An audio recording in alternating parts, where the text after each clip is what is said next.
In this quick OBS tutorial, I'll show you how to find your video recordings and clips. 1. Open OBS and Settings. Start by opening OBS Studio. Click on Settings in the bottom right corner. From the left menu, select Output.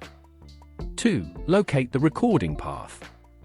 If your output mode is set to Simple, you'll see your recording path right on this page.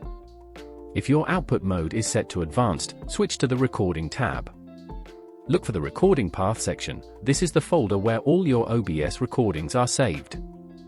3. Change the save location, optional. To change where your videos are saved, click Browse. Choose the new folder where you want your recordings to go. Click Apply, then OK to save your changes. That's it. You now know where to find your OBS recordings and how to change their save location.